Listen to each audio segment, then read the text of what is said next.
Assalamualaikum warahmatullahi wabarakatuh.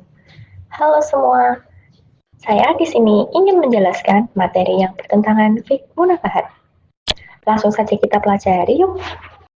Dalam komplikasi hukum Islam KHI dijelaskan bahwa perkawinan adalah pernikahan, yaitu akad yang kuat atau mitsakan galzan untuk mentaati perintah Allah Subhanahu wa Ta'ala dan melaksanakannya merupakan ritual ibadah.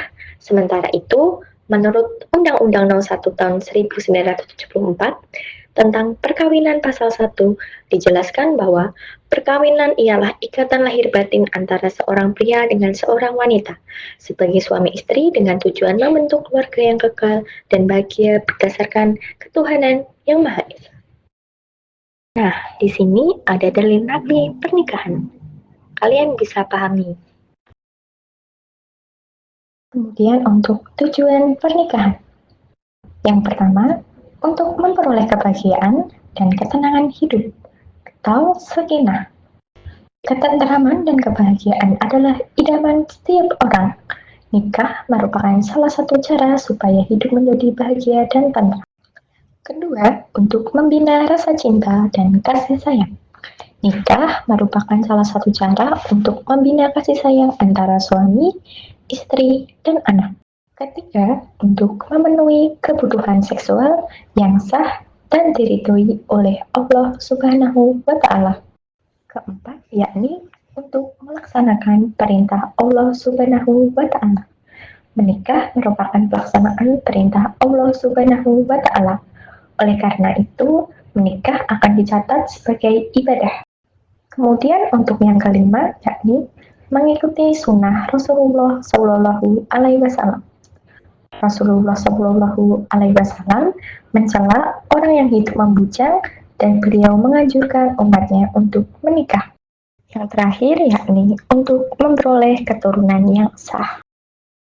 Hukum pernikahan yang pertama yaitu sunnah. Hukum sunnah menikahi ditujukan untuk orang yang sudah mampu dari segi lahir dan batin untuk menikah, namun masih sanggup mengendalikan dirinya dari godaan yang menjurus kepada perzinahan. Yang kedua yaitu wajib. Hukum wajib menikah ditujukan untuk orang yang telah mampu menikah, mampu dari segi lahir maupun batin.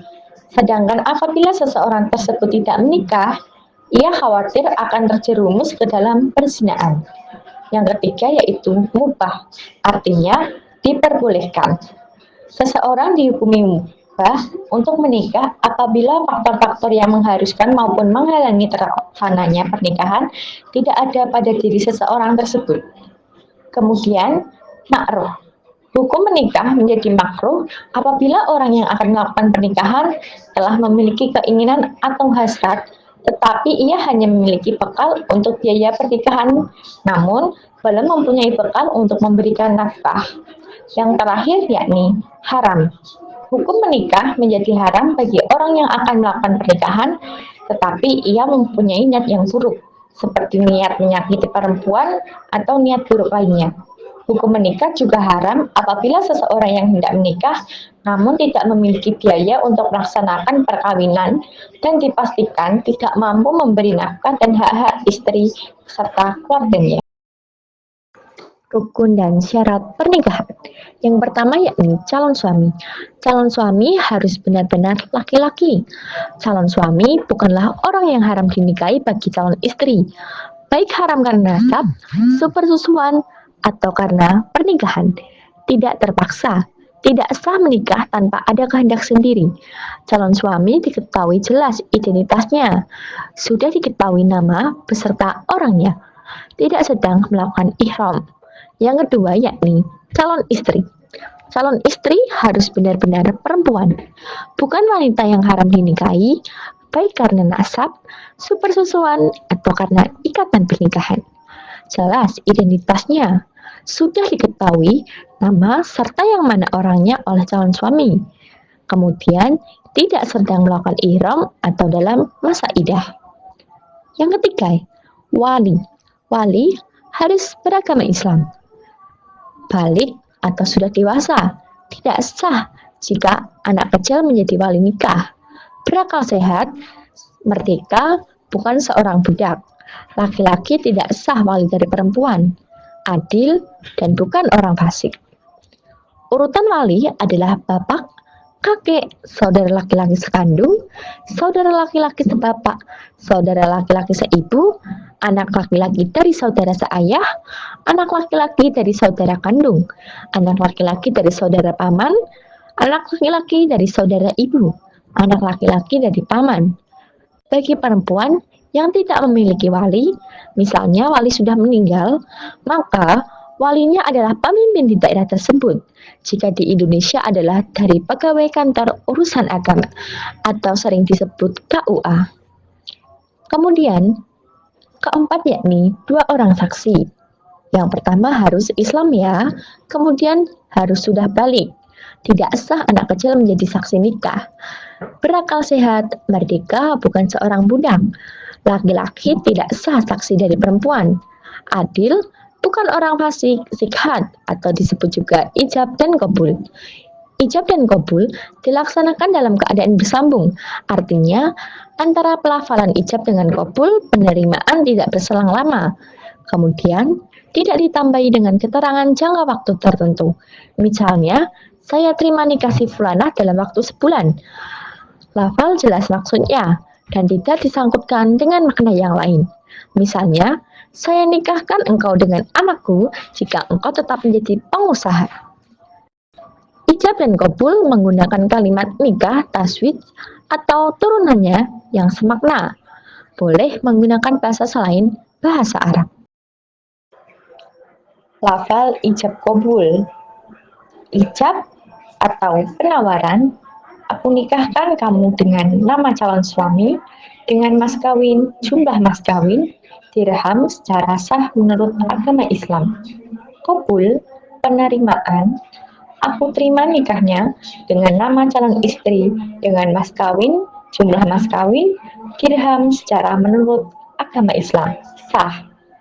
Lafal ijab qabul dapat sedikit berbeda, tergantung pada tradisi dan kebiasaan di daerah masing-masing. Mahram. Nah, mahram itu apa sih? Oke, mahram adalah orang yang haram dinikahi karena hubungan kekerabatan, persusuan, atau pernikahan. Mahram memiliki peran penting dalam kehidupan sosial dan agama, terutama dalam hal pergaulan dan interaksi antara laki-laki dan perempuan. Macam-macam mahram. Yang pertama yakni mahram kekerabatan. Mahram kekerabatan terdiri dari ayah, kakek, dan seterusnya ke atas. Kemudian anak laki-laki, cucu laki-laki, dan seterusnya ke bawah. Saudara laki-laki dan perempuan, keponakan laki-laki dan perempuan, paman, dan juga bibi. Yang kedua, mahram persusuan. Terdiri dari ibu susu atau ibu yang menyusui, saudara susu, anak yang disusui oleh ibu yang sama. Ketiga, mahram pernikahan, yakni mertua, ayah, atau ibu dari suami istri. Yang terakhir yakni menantu, suami atau istri dari anak, istri atau suami dari anak atau dari cucu.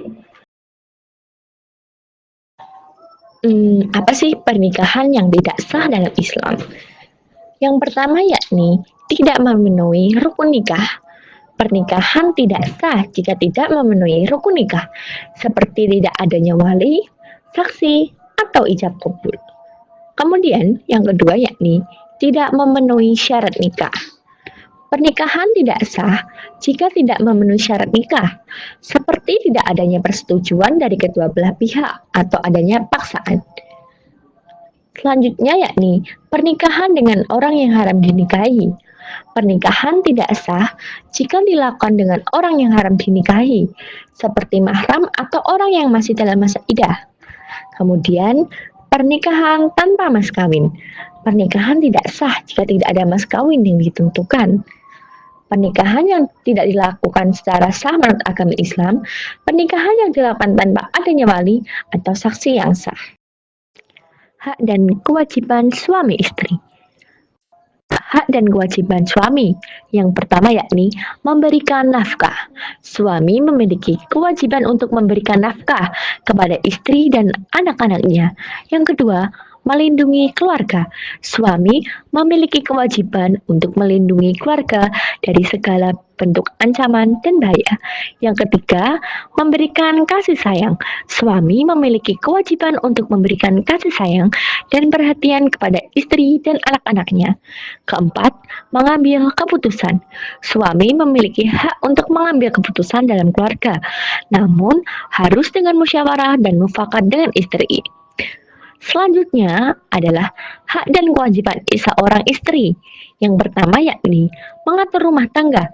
Istri memiliki kewajiban untuk mengatur rumah tangga dan mengelola keuangan keluarga. Kedua, merawat anak. Istri memiliki kewajiban untuk merawat dan mendidik anak-anaknya. Yang ketiga, memberikan kasih sayang. Istri memiliki kewajiban untuk memberikan kasih sayang dan perhatian kepada suami dan anak-anaknya. Yang keempat yakni mendukung suami. Istri memiliki kewajiban untuk mendukung suami dalam segala hal, termasuk dalam karir dan kegiatan lainnya. Yang terakhir yakni hak dan kewajiban bersama. Yang pertama, menghormati satu sama lain. Suami dan istri memiliki kewajiban untuk menghormati satu sama lain dan menjaga hubungan yang harmonis. Kedua, komunikasi yang baik. Suami dan istri memiliki kewajiban untuk memiliki komunikasi yang baik dan terbuka dalam segala hal. Dan yang terakhir yakni mengatasi masalah bersama. Suami dan istri memiliki kewajiban untuk mengatasi masalah bersama dan mencari solusi yang terbaik untuk keluarga. Talak. Talak adalah perceraian yang dijatuhkan oleh suami kepada istrinya dan hukumnya adalah mubah, diperbolehkan.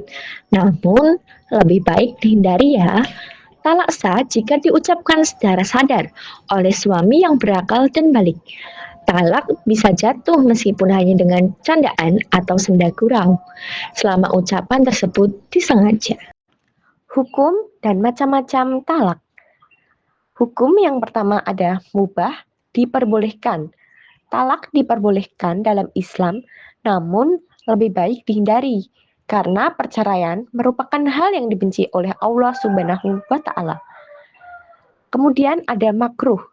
Talak yang tidak memiliki alasan yang kuat atau dilakukan tanpa ada usaha untuk menyelesaikan masalah rumah tangga adalah makruh, tidak disukai. Selanjutnya yakni haram. Talak menjadi haram jika dijatuhkan saat istri sedang haid atau suci yang dicampuri atau jika tidak ada alasan yang kuat untuk menceraikan. Yang terakhir yakni wajib. Talak dapat menjadi wajib dalam keadaan di mana rumah tangga tidak dapat dilanjutkan dan perceraian menjadi salah satu jalan keluarnya untuk menghindari mudarat atau kerusakan. Macam-macam talak. Yang pertama, talak raj'i. Talak 1 dan talak 2 yang masih memungkinkan suami dan istri untuk rujuk, atau disebut juga dengan berdamai dan menikah kembali selama istri masih dalam masa iddah. Yang kedua, talak baini sugro. Talak yang tidak dapat dirujuk kembali, namun suami dan istri masih dapat menikah kembali dengan akad nikah baru. Yang terakhir, talak baini kubro. Talak 3 yang menyebabkan suami dan istri tidak dapat rujuk kembali, kecuali setelah istri menikah dengan orang lain dan terjadi perceraian, serta habis masa iddahnya. Masa idah. Nah, apa sih masa idah itu? Oke, masa idah adalah periode waktu tunggu bagi seseorang wanita setelah ia mengalami perceraian atau ditinggal mati oleh suaminya. Selama masa idah, wanita tidak diperbolehkan untuk menikah lagi. Nah, untuk lama masa idah cerai atau disebut juga dengan talak. Masa idah bagi wanita yang dicerai, suaminya biasanya 3 kali siklus, haid, kuru jika masih haid atau 90 hari jika tidak haid. Jika wanita yang dicerai sedang hamil, masa idahnya berakhir saat ia melahirkan. Kemudian idah wafat atau suami meninggal. Masa idah bagi wanita yang ditinggal mati suaminya adalah 4 bulan 10 hari. Jika wanita yang ditinggal mati suaminya sedang hamil, masa idahnya berakhir saat ia melahirkan. Rujuk. Kata rujuk dalam bahasa Arab disebut dengan raj'ah, artinya kembali. Suami yang rujuk dengan istrinya berarti ia telah kembali pada istrinya. Sedangkan cara istilah, sebagaimana dalam kitab Mughni al-Muhtaj, rujuk adalah mengembalikan istri yang masih dalam masa iddah. Talak raj'i bukan bain. Dengan kata lain, rujuk hanya dapat dilakukan pada saat istri dijatuhkan talak raj'i, bukan bain, dan selama pada masa iddah. Syarat dan rukun rujuk. Nah, rukun rujuk ada 4. Apa saja sih? Oke, yang pertama ada perceraian atau talak. Yang kedua, orang merujuk suami. Yang ketiga, sikhat, yakni ucapan yang digunakan untuk rujuk. Ucapan ini harus dikaitkan dengan pernikahan. Contohnya, raja tuki ila nikahi. Aku mengembalikan engkau ke pernikahanku. Atau raja tuki ila saujati. Aku mengembalikan engkau sebagai istriku. Ucapan rujuk juga bisa memakai bahasa selain bahasa Arab. Yang terakhir yakni orang yang akan dirujuk istri. Hikmah pernikahan dalam Islam. Yang pertama, dapat melaksanakan perintah Allah Subhanahu wa taala dan Rasul-Nya. Yang kedua, terbentuknya keluarga bahagia dan saling menyayangi. Ketiga, terjalinnya hubungan yang diridhoi oleh Allah Subhanahu wa taala antara laki-laki dan perempuan. Yang terakhir, mendapatkan generasi penerus yang sah.